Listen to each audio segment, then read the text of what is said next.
இந்த நாளுக்குரிய தியானத்துக்கு ஆதாரமாக தெரிந்து கொண்ட வேத பாடம் எபிரேயர் 13ஆம் அதிகாரம் 12ஆம் வசனம் முதல் 14ஆம் வசனம் முடிய. அந்தபடியே இயேசுவும் தம்முடைய சொந்த இரத்தத்தினாலே ஜனத்தை பரிசுத்தமாக்கும்படியாக நகர வாசலுக்கு புறம்பே பாடுபட்டார். ஆகையால் நாம் அவருடைய நிந்தையை சுமந்து பாளையத்துக்கு புறம்பே அவரிடத்திற்கு புறப்பட்டு போக கடவோம். நிலையான நகரம் நமக்கு இங்கே இல்லை, வரப்போகிறதையே நாடி தேடுகிறோம். ஆண்டவராகிய இயேசு கிறிஸ்துவுக்குள் இந்த நாளின் கூடுகைக்கு வந்திருக்கும் அனைவரையும் வாழ்த்தி மீண்டுமாக வரவேற்பதில் மகிழ்ச்சி அடைகிறோம். இந்த நாளுக்குரிய சிந்தனைக்கான தலைப்பு நிந்தைகளும் கிறிஸ்தவ வாழ்வும். எபிரேயர் 13ஆம் அதிகாரம் 13ஆம் வசனம் இவ்விதமாக கூறுகிறது: ஆகையால் நாம் அவருடைய நிந்தையை சுமந்து பாளையத்துக்கு புறம்பே அவரிடத்திற்கு புறப்பட்டு போக கடவோம். நிந்தைகள் உலக வாழ்விலே, நம்முடைய வாழ்விலே வருகிறது, அடிக்கடி வருகிறது என்றால் அதுதான் உலக வாழ்வாகும். நிந்தை என்பது பழிச்சொல்லை அல்லது ஒருவர் செய்யும் செயலுக்காக அல்லது தவறும் பொழுது அவர்களை அவமானப்படுத்தத்தக்கதாக சொல்வதாகும், இழி சொல்லாகும். ஆங்கிலத்திலே ரிப்ரோச் என்று கூறப்பட்டுள்ளது. நிந்தைகள் மனதை புண்படுத்தும் ஒரு செயல்பாடாகும்.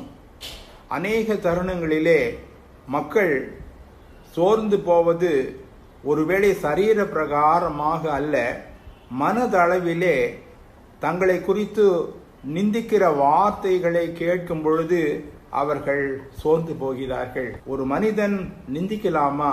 நிந்திப்பது சரியா? கிறிஸ்தவன் நிந்திக்கலாமா? பழி சொல்லலாமா? மனிதர்கள் குறைவுபட்ட போது அல்லது இகழப்பட்ட நேரங்களிலே, கைவிடப்பட்ட நேரங்களிலே, தரித்திரமான நேரங்களிலே, உதவியற்ற நிலையிலே அல்லது வியாதி, இழப்பு, பாதிப்பு இவைகளின் மத்தியிலே இருக்கும் பொழுது மக்கள் அவர்களை நிந்திக்கிறார்கள். கிறிஸ்தவர்கள் கூட ஒருவேளை இதிலே பங்குதாரர்களாக இருக்கிறார்கள் என்றால் அது உண்மைதான். இவ்விதமான ஒரு குறை கூறும் ஒரு செயல்பாடு கிறிஸ்தவத்துக்கு உகந்ததா? 15ஆம் சங்கீதம் அழகாக இதை வெளிப்படுத்துகிறது. யார் கர்த்தருடைய பர்வதத்தில் ஏறுவான்? யார் அவருடைய பரிசுத்த ஸ்தலத்தில் நிலைத்து வாசம் பண்ணுவான் என்ற கேள்வியுடன் அந்த சங்கீதம் ஆரம்பித்து அதன் 3ஆம் வசனத்திலே அவ்விதமான ஒரு மனிதன் இருப்பானானால் அவன் தன் நாவினால் புறங்கூறாமலும் தன் அயலான் மேல் சொல்லப்படும் நிந்தையான பேச்சை எடுக்காமலும் இருக்கிறவன் என்று கூறப்பட்டுள்ளது. அயலான் மேல் சொல்லப்படும் நிந்தையான பேச்சை நாம், கடவுளுடைய பிள்ளைகளாகிய நாம், கடவுளை கர்த்தரை தொழுது கொள்ளும் மக்களாகிய நாம், அல்லது கர்த்தருடைய பர்வதத்துக்கு நேராக செல்லத்தக்கதான அதிகாரம் பெற்ற நாம், அவரோடு வாசம் பண்ணத்தக்கதான பேறு பெற்ற நாம் அதை செய்யக்கூடாது என்று சங்கீதத்திலே கூறப்பட்டுள்ளது. நிந்தனைகள் இந்த உலகத்திலே ஒரு மிக மோசமான ஒரு செயல்பாடாகும். மனிதர்களை தாறுமாறாக்கி கீழே விழ செய்யும் ஒரு மிக மோசமான செயலாகும். இந்த நாளிலே நாம் 3 நிலைகளிலே இது குறித்து நாம் தியானிக்க அன்போடு அழைக்கப்படுகிறோம். முதலாவதாக, நிந்தைகள் மனிதனுடைய வாழ்விலே வரும் பொழுது அது எவ்விதமாக எதற்காக வருகிறது என்பதோடு மாத்திரமல்ல, அதை ஆண்டவர் எவ்விதமாக தம்முடைய சித்தப்படி செயல்படுத்துகிறார். இரண்டாவதாக, இந்த நிந்தையை குறித்து ஆண்டவர் இயேசு கிறிஸ்து வாழ்வில் நடந்தது என்ன? மூன்றாவதாக, இந்த நிந்தையினால் வரும் மேன்மை என்ன? மூன்றாவதாக, இந்த நிந்தை நமக்கு அளிக்கும் மேன்மை என்ன? சங்கீதம் 109:20 இவ்விதமாக கூறுகிறது: மனித வாழ்விலே நிந்தைகள் எப்படி வருகிறது? நான் அவர்களுக்கு, அதாவது துன்மார்க்கர்களுக்கு நிந்தையானேன், தலையை அவன் எனக்கு எதிராக துலுக்குகிறான் என்று சங்கீதக்காரன் பாடுகிறான். சங்கீதம் 31:11 என் சத்துருக்களாகிய யாவர் நிமித்தமும் நான் என் அயலாருக்கு நிந்தையும் எனக்கு அறிமுகமானவர்களுக்கு அருகளிப்புமானேன். ஒரு தள்ளப்பட்ட நிலையிலே வீழ்ச்சி அடைந்த நிலையிலே சங்கீதக்காரன் கூறுகிறான், நான் அயலாருக்கு நிந்தையானேன். சங்கீதம் 69:19 இவ்விதமாக பாடுகிறான், தேவரீர் என் நிந்தையையும் என் வெட்கத்தையும் என் அவமானத்தையும் அறிந்திருக்கிறீர். ஆமாண்டவரே, இவ்விதமாக உலக மக்கள் என்னை நிந்திக்கும் பொழுது அவைகளையெல்லாம் கர்த்தாவே நீர் அறிந்திருக்கிறீரே என்று குமரி பாடுகிறான். அதே சங்கீதம் 10 என் ஆத்மா வாடும்படி உபவாசித்து அழுதேன், அதுவும் எனக்கு நிந்தையாய் முடிந்தது என்று கூறுகிறான்.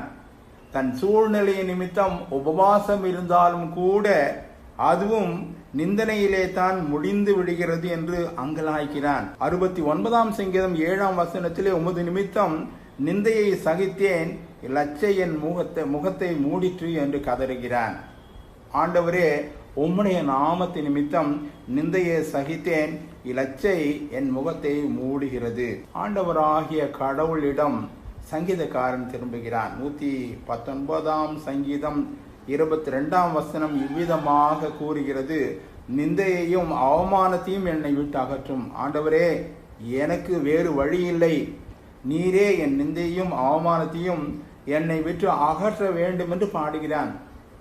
119 சங்கீதம் 39 அதையே மறுபடியும் அவன் அச்சுறுத்தி அதை திடப்படுத்தி கூறுகிறான், நான் அஞ்சுகிற நிந்தையை விலக்கியருளும். உம்முடைய நியாய தீர்ப்புகள் நல்லவைகள். ஆண்டவரே, உம்முடைய நியாய தீர்ப்புகள் மிகவும் நல்லவைகள். ஆனால் நான் பயப்படுகிற நிந்தையை என் வாழ்விலிருந்து விலக்கியருளும் என்று கூறுகிறான். ஆம், பரிசுத்த கடவுள் அவர் தீர்க்க தரிசனமாக ஏசாயா தீர்க்கனின் மூலமாக கூறுகிறார். 25 அவர் மரணத்தை ஜெயமாக விழுங்குவார். கர்த்தராகிய தேவன் எல்லா முகங்களிலுமிருந்து கண்ணீரை துடைத்து தமது ஜனத்தின் நிந்தையை பூமியில் இராதபடிக்கு முற்றிலும் நீக்கிவிடுவார். கர்த்தரே இதை சொன்னார் என்று தீர்க்கன் கூறுகிறான். ஆம், ஆண்டவராகிய பரிசுத்த கடவுள் எல்லாவற்றையும் பார்த்து கொண்டிருக்கிறார். எல்லாவற்றையும் பார்த்து கொண்டிருக்கும் அன்பின் ஆண்டவர் அவர் பதிலளிக்கும் தேவனாகவும் இருக்கிறார். தொடர்ந்து நிந்தையை ஆண்டவர் எவ்விதமாக நிந்தையை நீக்குகிறார் என்று பார்ப்போமானால் 1 சாமுவேல் 17 இந்த சம்பவத்தை நாம் காணக்கூடும். அந்த பெலிஸ்தியனாகிய கோலியாத் வந்து நின்று, நான் இன்றைய தினம் இஸ்ரவேல் சேனைகளை நிந்தித்தேன் என்று கூறுகிறான். அவனுக்கு நடந்த சம்பவம் நமக்கு தெரியும். அவனுடைய தலை வெட்டப்பட்டது. பரிசுத்த கடவுள் அவிதமாக தமது ஜனத்திற்கு எதிராக வந்து நிந்தித்த மனிதனை அவர் ஒன்றுமில்லாதபடி செய்தார். ஆதியாகமம் 30 ராகேலை குறித்து இந்த நிந்தையை எவ்விதமாக நீக்கினார் என்று கூறப்பட்டுள்ளது. அவள் கர்ப்பவதியாகி ஒரு குமாரனை பெற்று, தேவன் என் நிந்தையை நீக்கிவிட்டார் என்றும் இன்னும் ஒரு குமாரனை தருவார் என்றும் சொல்லி அவனுக்கு யோசேப்பு என்று பெயரிட்டாள் என்று வேதம் கூறுகிறது. லூக்கா 1 நிந்தையிலே நிறைந்திருந்த ஒரு தம்பதிகள் உண்டு. அவர்கள் எலிசபெத்து தம்பதிகள். அந்த எலிசபெத் தனது வயதான காலத்திலே தனக்கு இருந்த நிந்தையை நீக்கினார் என்று இவ்விதமாக பாடுகிறாள். ஜனங்களுக்குள்ளே எனக்கு உண்டாயிருந்த நிந்தையை நீக்கும்படியாக கர்த்தர் இந்த நாட்களில் கடாட்சம் வைத்து எனக்கு இப்படி செய்தருளினார் என்று பாடுகிறார். ஆம், பரிசுத்த கடவுள் நிந்தையில் வாடும் மக்களை பார்த்து யாவருக்கும் கூறும் ஒரு வாக்கு தத்தம் ஏசாயா 54:4 கூறப்பட்டுள்ளது. பயப்படாதே, நீ வெட்கப்படுவதில்லை, நானாதே, நீ லட்சையடுவதில்லை. வாலிபத்தின் வெட்கத்தை நீ மறந்து உன் விதவை இருப்பின் நிந்தையை இனி நினையாதிருப்பாய். தொடர்ந்து வரும் வசனம் மிக உன்னதமான ஒரு வாக்கு தத்தத்தை கூறுகிறது. உன் சிருஷ்டிகரே உன் நாயகர், சேனைகளின் கர்த்தர் என்பது அவருடைய நாமம். எத்தனை அற்புதமான ஆச்சரியமான வாக்கு தத்தம் அல்லவா! ஆண்டவராகிய பரிசுத்த கடவுளை நம்பி வாழும் மக்கள் நிந்திக்கப்படும் பொழுது மிக அற்புதமாக பரிசுத்த தேவனாகிய கர்த்தர் அவர் கூறுகிறார், நான் உன் சிருஷ்டிகர், நானே உன் நாயகர். நாயகர் என்பதற்கு நானே உன் புருஷன் என்று பொருளாகும். சேனைகளின் கர்த்தர் என்பது என்னுடைய நாமம் என்று வாக்களிக்கிறார். எத்தனை அற்புதமான வாக்குத்தத்தம் அல்லவா! ஆண்டவராகிய பரிசுத்த கடவுள் ஆதி முதல் தம்மை சார்ந்து வாழும் மக்கள் நிந்தைக்கு ஏதுவாக இந்த உலகத்திலே வழிநடத்தப்பட்டாலும் கூட அவர்களை அவர் கண்ணோக்கி பார்த்து இறங்குகிறார். அவர்களுக்கு ஏற்பட்ட நிந்தையை அற்புதமாக, ஆச்சரியமாக அவர் விளக்குகிறார். நாம் கூட நிந்தையில் பல்வேறு விதமான சூழ்நிலைகளின் மத்தியிலே மற்றவர்கள், ஒருவேளை நம்மை அறிந்த மக்கள், நண்பர்கள் என்று கூட வைத்துக் கொள்ளலாம், அல்லது நமக்கு எதிரடையாக செயல்படும் மக்கள் நிந்திக்கும் நிலையிலே காணப்பட்டால் நாம் ஒன்று செய்வோம். பரிசுத்த தேவனாகிய கர்த்தரிடம், ஆண்டவராகிய இயேசு கிறிஸ்துவிடம் நாம் நம்முடைய எல்லா விதமான இந்த நிந்தையை குறித்த காரியங்களை அறிக்கையிடுவோம். அவர் அற்புதமாய் அவைகளை தம் சித்தப்படி மகத்துவமான மேலான பரிசுத்த வழியிலே சீர் செய்ய, சரி செய்ய, அதற்கான பதிலளிக்க எப்பொழுதும் காத்திருக்கிறார்.